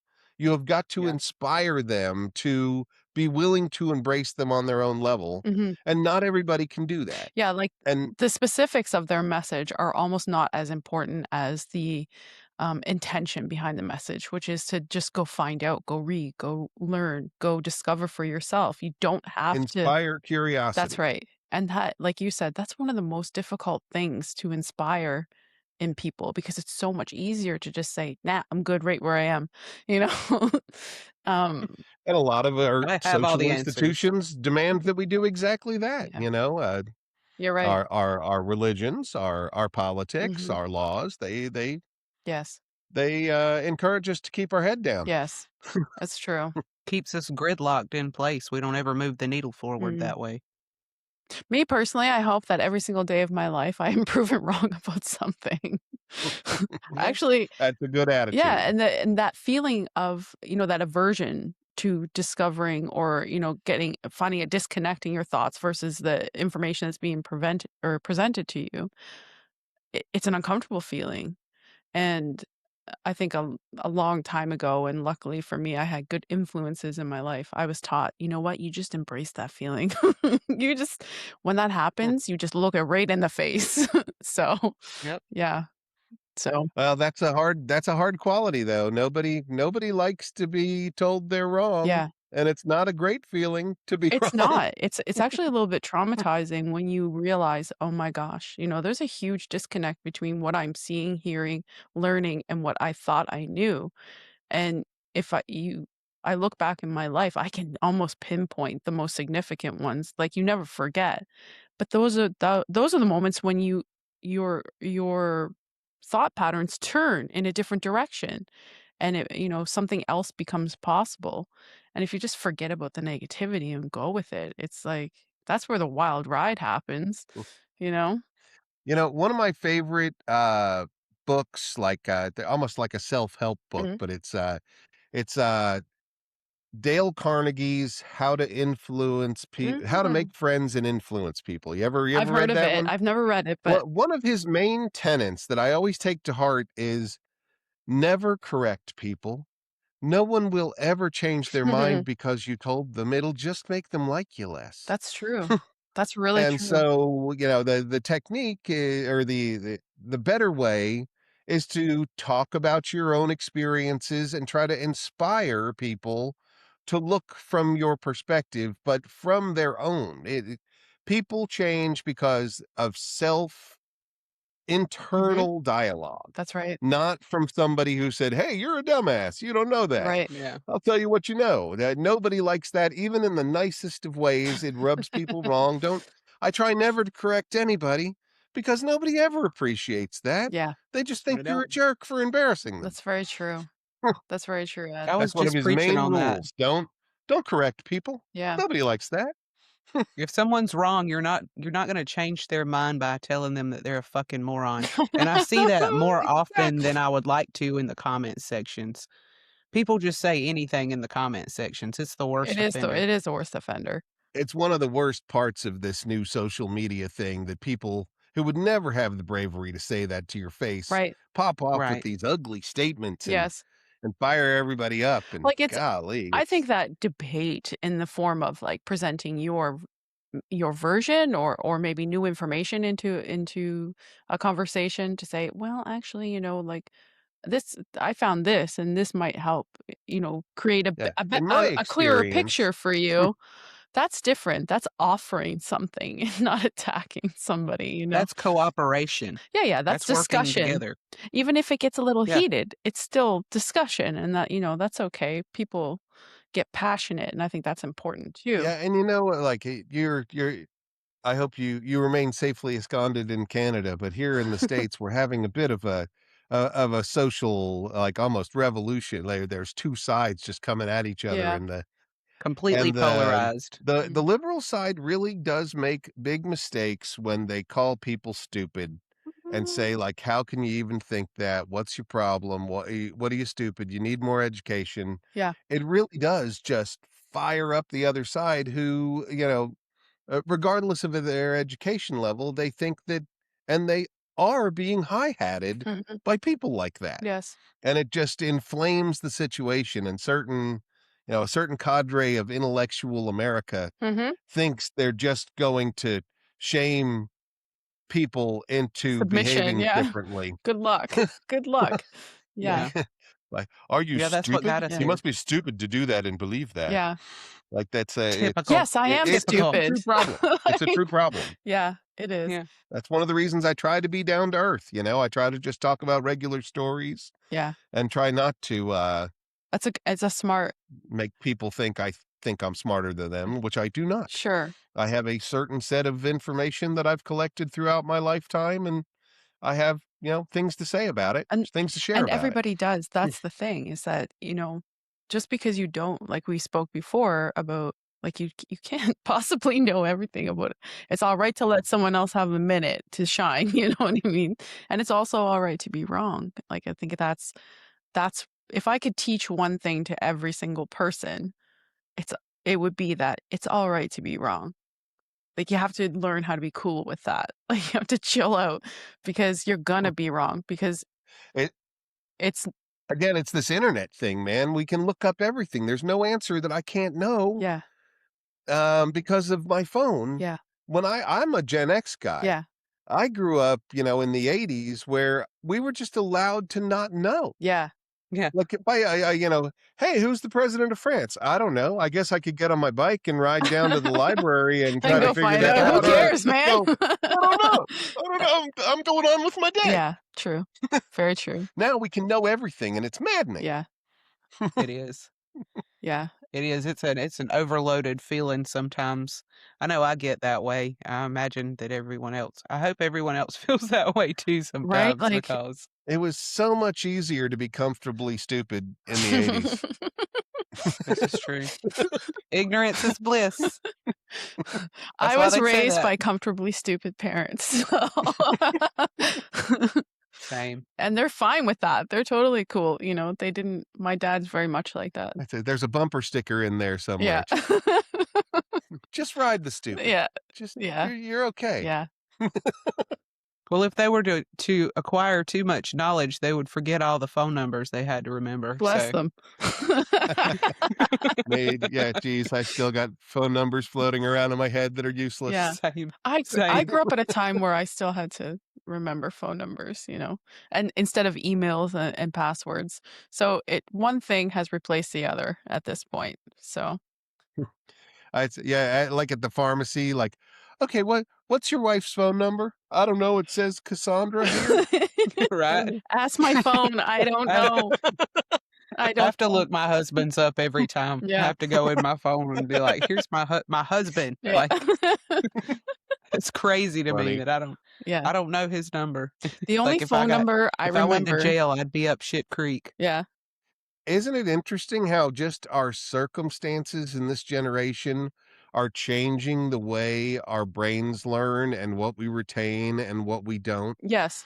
Yeah. It's fascinating. It's we like- are products of the environment that we are creating. It's interesting Yep. because, like you said, everything is so readily available. So whereupon, like, perhaps my grandmother, she had to memorize couple, 1,000 recipes. She was a prolific cook and a chef by trade. So she had to remember all those recipes. I don't have to remember those recipes. I can cook, but I look up the recipe, before I make We Google something. it. I just Google it because I don't have to think about it. It's all right there. So I don't have to do those things I by forget how memory. to cook a turkey every year. I have to look it up on Thanksgiving, Fair and enough. then now I know again. See? So it's like we've like swept out the alleyways of our minds, and we don't have to fill up our filing system with that type of information anymore. But we're filling it up with something. What is it? That's right. That's a good Some would question. argue a lot of junk. I got a lot of cat Yeah. videos rolling around in my head that probably shouldn't be there. Yeah, Yeah. that's a good point. That's a good point. Yeah.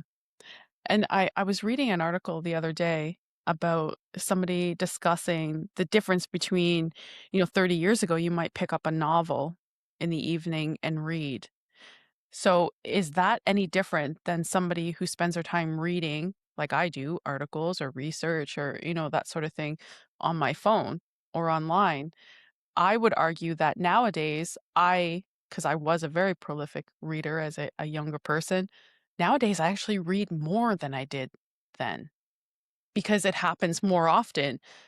We're at work or, you're in a store, whatever, you're constantly checking your phone, check your phone, and you're reading things to the point where you're distracted a little bit from the rest of your life. Me, anyway. So I get a notification, I click on it, and I'm in the grocery reading, an abstract of a paper and to see, Yeah. So I was reading the article and they're saying, well, people don't read anymore. And I thought, that's not true. I actually read more than I used to. Same. Ironic that you read that in print. Yeah. Yeah. Yeah.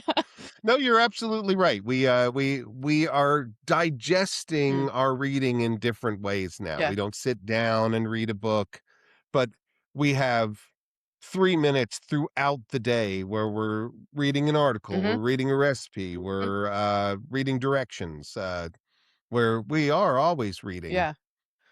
I just found that interesting because I can remember reading so much, hours and hours, if a day off of work in my early 20s might be spent completely reading all day for the full day. And, now I'm busier. Maybe that's the key here. Now I'm busier and I'm reading while I'm doing all the other things I need to do. So, yeah. It- It's something I think about a lot. If I want to connect to the audience today, I have to break out of these typical mediums or the yeah. traditional mediums. Yeah. Like, no one's gonna read a textbook. I mean, if I can get it in schools, maybe, but Yeah. nobody's picking it up at Barnes and Nobles because Barnes and Nobles closed 2 years ago. Right. You know, Amazon maybe, Amazon. but there's different. We are getting our feed through this, Yeah. and that's where I'm trying to meet them. Yes. It's a daunting task sometimes. I hate doing YouTube videos, and I try to put more and more resources out there so people can casually read them in 3-minute increments. Yeah. But it's a challenge for educators. We've got to meet the public where they're consuming their education, And and that's evolving. the attention span of the public has changed tremendously. You may have more eyes on the material that you're presenting by and large, but their attention span is half to a quarter of what it used to be because they're used to, Yeah. like an X feed, YouTube, like it just flip, flip, flip, flip, flip, flip, flip. Yeah, I don't know about you, but I mean, I'm always in a moment where, my wife's shopping in a store, I'm sitting on a bench for 3 minutes. Exactly. Like, that one's 10 pages. I can't read I don't that. have That one's time. 3 pages. I'm in. Yeah. Yeah. Yeah. Completely. Absolutely. And what ends up happening to me, if you're like me, is the ones I don't have time for stay open as a tab on my phone until it's amounted to like the most unbelievable number of open tabs, I think. Oh, my kids, it infuriates my kids. They take my phone from me and go, swipe, swipe, swipe, swipe, swipe, swipe, swipe, swipe, swipe. No! What is wrong with you? That's You're my burning your bracer. battery out. Well, you a Close these fool? tabs. You a fool, old man? Give me your phone. I do it too real bad now. I have Mhm. like 30 tabs open, I think, on my Oh, internet thing. I'm ashamed. That's in my phone. Mine's like 128 I right can't now. even look at my wife's computer screen. It like It gives me anxiety how many tabs are open. Yeah. I Yes, bet. mine as well. Little seizure. My phone or it's funny, my computer restarted, force restarted, you know when that happens and it's horrible. And no, all my tabs are gonna close. And My the amount tab. of things that are on my phone kind of freak me out. Like I've Mhm. got too much of my life on this thing. Yes, if you lose it. I was Yeah. just one of my favorite podcasts is Amy Poehler's Good Hang. Mm, I like her, mhm, but she was talking to some guest and they were comparing how many photos they had on their phone. mm. And Amy Poehler has 92,000 photos on her phone. That's wild. That's awesome. And that's probably not the biggest. That's like her phone's the owning of a phone's lifetime's worth of photographs. Okay, I'm gonna look at mine. Yeah, let's play a game. What's how many photos do you have on your phone? Okay, let's look. What's it say? Now I got to figure out how. Oh, How do I look at there it how was. many there Mine are? just has it Okay, right how in many the do you have? gallery. I got my number. I got my I got number. mine. 10,874. Oh Sarah? my gosh. I don't know how to find my oh wait, there it is. 31,062. Oh, she's the winner. I come in at 19,090. What? I'm a He's an photographer. archaeologist. I work as a You probably I photographer. have know a that our phones are 7-year-old. crappy cameras. Yeah. Even though they're not very crappy cameras now, they can do all sorts of Yeah. wonderful The things. phone, No, I absolutely. use mine Yeah. for astrophotography Mhm, sometimes. It's mhm. that Like good. 19,000 photos. Yeah. What in old world terms, that would be like 18 boxes of photos. Yes.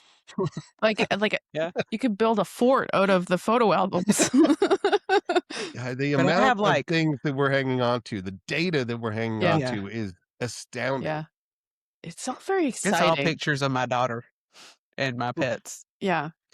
Yeah, Yeah. mine's pretty much that, and then like the tags I took a picture of at Lowe's. Yeah. Yeah. At Lowe's. That's funny. Yeah. I won't speak of my screenshots. I take a lot of screenshots. Yeah. Same. I think I have more screenshots than I do photos. Yeah.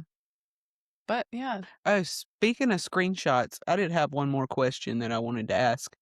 Why do you think that there's so much beef between independent researchers and the alt history community and like mainstream academia, Ooh, archaeologists, and decent question. why do we think there's such a delineation there? Um, it's not a single reason. One of the reasons is what I was just talking about. Certain members of the academic community just want to hi hat people, Mm-hmm. just get pissed off that people can just pop off and say whatever they think. Yeah. Yeah. Where they've spent a lifetime collecting these facts and they've decided that they're the history police. Mm-hmm. Um, and you know there are instances in which people are really using that alt pseudo whatever you want to call it science for maligned purposes to support theories of racism or gender bias or whatever it is. Mm-hmm. Muddy the waters. Those are things that we should all speak up Yeah. against. Yeah. But I think really it's a disconnect about intellectualism versus curiosity. Mm-hmm. And but what I have found, especially doing through things like Ancient Aliens and other things, there are a very small uh, number of my community of archaeologists who are actually like that. They are small dogs who bark very loud. And the people that I would worry about thinking badly of me for appearing on a show like that, they've never said an unkind word to me. The people Right. that I actually respect uh, feel a lot like I do that, people are entitled to their opinions. Yes. And we're not the truth police. Right. We are pilgrims on a journey. And I don't get worked up that people have theories I don't believe in. I don't like it when those theories are used to belittle or hurt others. Sure. but other than that, I think that it's the real friction is a very small pool of jerks on both sides. Here, here. Yeah. Yeah, Amen. on both sides, you're absolutely correct. You're absolutely correct. Like, it Well, the last time we asked that, they came for us, and we just can't figure out why because, um, all we wanna do is kinda try Who and bridge came it. who came Oh, we for you? won't speak names. I mean, They. what team came for you? The The the academics academics. or Yeah, The academics, yes. they're hiding something crowd? Yeah, well, yeah. the Specifically academics. this time, the academics, but yeah, that's okay. Don't worry He's about it. very Don't I worry he's wasn't about it. worried very about it, kind. Ed. I They're wasn't just fussed making their one own bit. life miserable. They're turning their life pursuit into something that's poisoning them. I Yes. feel sorry for them. Yes, me too. And that's specifically why I spoke on the point that it is refreshing to be reminded that many, many people that come from the academic side of the discussion have are actively working like yourself out in the field creating things, bringing opportunities to people, integrating education, that sort of thing, and on a continuous quest of learning because you just have a passion for it rather than a piece of paper and sitting at home and have the time to instantly answer on X whenever someone posts something that you don't agree with. So that's why I made that point because the whole You know, point. it's a pretty silly point too. I mean, not your point. Your point's good, but you know, half of these guys that are barking about this, they're not even defending their own research. They're Right. defending things that they read in books over their lifetime and that they've come to believe and defend fervently. Yes. But it's not even, it's not even your original idea. Yeah. What are you doing? Yeah. Why do you defend things that are theories? Mhm. Mhm. And Yep. There are very few facts in this field. I would agree in a field that relies heavily on interpretation. So I was just in I think it's going to come out this spring sometime. I was in this thing called Doha Debates. okay. And they're going to televise it at some point. And again, NDA, I probably shouldn't say too much, but at one point the moderator tells the rest of the panel, I have a secret. Uh, Ed Barnhart says that archaeology isn't science. What do you all think of that? As a panel of archaeologists, It's not. like, Ed, yes, blasphemy. I did say that. I defend it. Yes. But a couple of people on the panel were kind of offended by that. What? I'm shocked. I appreciate you saying that because being a current student of anthropology, it's not a science. Well, my argument was the core, Mhm. the most important principle of scientific method is the repeatability of the Yes. experiment. Yes. And archaeology is destructive by its nature. Yes. Once we dig it up, That's it. all those clues are gone. Now you have my interpretation, and no one can ever go back in and do the same excavation I did. Right.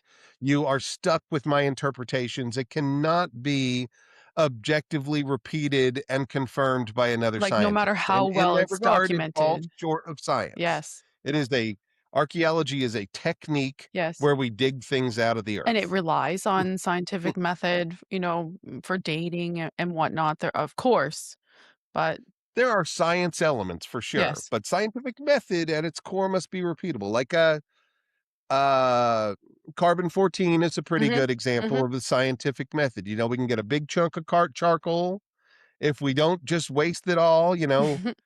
A dozen different scientists could take that same piece of charcoal and run it Right. through carbon 14 testing, and we could compare Sure, and results. that's a repeatable experiment and, you probably all get relatively the same results, and so that is scientific method, and we're very grateful for that, but in and of itself, archaeology, like, it's not a science department out of my university, first of all. If I'm a good, careful excavator, I take all my notes, I take all my photos, and I take photos as we go Mhm. down in the excavation Mhm. and take photos of things that I don't even have an opinion about.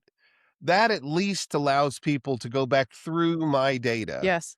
and try to come up with, to try to see what I saw. Yes. But that's very different than scientific than a repeatable experiment. Sure. It's just reviewing more than anything. It's not repeating the experiment. Yeah.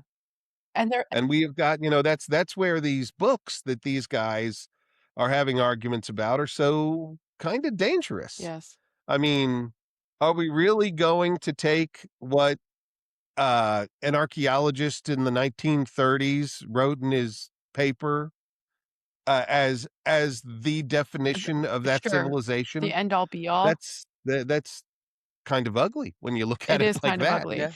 I don't agree with, like, throwing it all out the window because I believe that the early work holds a lot of, like, almost like a like, raw, fresh data about the first interactions with sites or, from an anthropological standpoint, like a culture, because that was, like, that era where we were like, "You know what? We should write this down." Like, so I do appreciate those, like, first encounter sort of,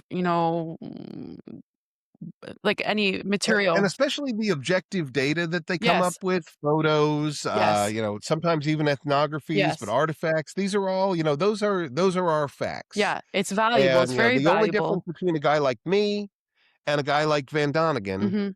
is our conclusions about those About the facts. evidence, yeah. We have a number of pieces of evidence. Let me back off facts. Pieces of evidence that are going to be assembled into a interpretation and conclusion. Yeah, That's I've gotten trouble before by saying that Graham Hancock is a very thorough researcher. He he is is. a very thorough He's in researcher. command of a whole lot of evidence, Yes, but his interpretations of those evidence are different than mine. right, But and that's it, isn't it's it? based on the same stuff. Yeah, and that's it, and it's all And that's right. okay too. Yeah, it is Yeah. okay. It's totally okay. It's okay by me, Yeah, and it's okay by most of the scholars that I really have respect for and would be hurt if they called me and said, "You should cut that out, Ed. You're a bad person." I would feel badly about that, but that has never happened to me. mm, It's these loud little dogs that I don't even know who the hell they are that are calling me up and telling me I'm Hey, you piece of shit. betraying the field, and that does not happen that Yeah. often. right, Yeah. right. Well, I personally want to say thank you for adding perspective for me, because just in the stance that Sarah and I take in the podcast as a whole, and um, the Institute for Natural Philosophy, which presents our podcast, is about open dialogue, discussion, and honoring people and their interest in research and theories, and so I think that it's funny because we're, like, exactly in the center, like, we're open to speak with everyone, but the the small dogs, as you called them, they The fringes try to pull us apart, that's true. but That's true. I was like I shocked. guess off the cuff said, Yeah, the person you think is a stranger is a lot more like you than you'd think. that's right. That's I'd right. like to, I think that even the most fringe people who are the small dogs Mhm. barking have to admit that, when they were a little kid getting inspired to be an archaeologist, the things that did it to them were things like Lord of the Rings and Yeah, King Arthur, yeah, and they yep. were reading That's fantasies, fantasy. and it Yeah, inspired them. yeah, that's right. That's the thing. Yeah, so I appreciate you saying all of that because it is a reminder that regardless of the barking that you hear continuously, the reality is that most people um, are more rooted in a more stabilized place than the small dogs. So yeah, And they care about what you care about more than you think, yeah, and that's more important to remember than ever right I now. agree. I would agree with that. Yeah. Right. Anyone who's interested in any of this stuff, whether it be ancient aliens or ancient structures or what have you, if you're questioning it and you're trying to piece it together, I want to talk to you. I want to know you. I want to know Mhm. what you think. If we're all sitting in an echo chamber, though, or if we polarize it with this side and that side the way we've done our politics, we're not going to get anywhere. Yeah. So it's very frustrating. Yes. I did not expect them to bite like that, but they did. And I don't mind. I can take it. they can I bite my mean, butt too. all of I'm us not need to going. remember the arena that we're in, and trolls shooting arrows is part of this thing. That's true. It is. So, Ed, if people want to find you and your work, where is the best place for them to look? Well, I would love people to take a look at my YouTube channel, Okay. archaeologist Ed RKOed. Barnhart. Hopefully this is a year I'm going to push that forward, but that's, I think, the medium people are looking at. So that's the True. first one I'd like to promote. Of course, I'm the director of Maya Exploration Center, a nonprofit where we've been doing research and bringing people on trips Mm-hmm. for almost 30 years Yeah, now. that's amazing. And I'd love to see anybody with a curious mind come down and see it for themselves with us. We've got great archaeologists leading the trips, and a nice thing about that is that we've made friends everywhere Mm-hmm. we've gone. Mm-hmm. So, especially for folks that are like Guatemala, I'll end up dead there. Well, we actually have a lot of great friends who take very good care of us there. Mm-hmm. Yeah. And so I'm the director of MEC. I also do my podcast, Archeo Ed, with AEO Ed I at spelled the the end. proper way, Uh, people. well, Yeah. there's the English way. There's AEO and then there's EO. Mm-hmm. But AEO is it's a way. that's in any event, that's my podcast. I think that's the funnest thing I do. Mm-hmm. I'm right now in the middle of telling the tale of how I mapped Palenque. Awesome. Part 9 is going to come out next month, and it's a fun story. I talk a lot about just the adventure side of it. You learn things along the way too, but I love telling the adventure stories. That's part of it. That's again Joseph Campbell. Yeah. Tell the story. Yeah. Yeah, well, I am very grateful that see people there's they're out there doing the work, and people like Ed exist who are bringing literally a lifetime and a body of knowledge to the average person who maybe doesn't know where to start and doesn't know where to look. So I'm eternally appreciative of the work that you have done, and you have an impressive resume, and I'm Oh yeah. so grateful to find that you're absolutely as passionate about it as I assumed you were. So it's And been so down to earth. yeah, Like you're such a chill guy. yeah, That's it's awesome. Well, been a real thanks. pleasure It's for been a sure. pleasure to talk with y'all. I hope your podcast soars in Well, popularity. we appreciate that very much. That means a We're lot. trying. Yeah. Sarah, my dear, where Yes, ma'am. yes, ma'am. She's a good Southern girl. Where can the people find Universe Unveiled? We're on X, YouTube, Facebook, Spotify, Spreaker, so anywhere you get podcasts from. Pretty much everywhere. Yeah. Yeah. What'd Yes. I miss? I don't think you missed anything. On the socials, we I have think I got 'em Facebook and all. Instagram. Yeah, And X. and X. X We're is most the active one. on X. Yeah. X is the one. So, Do you yeah. use I X can't. anymore? I've never done X No? really. I've tried it when it was Twitter, but it seemed like everybody was just talking and nobody was listening.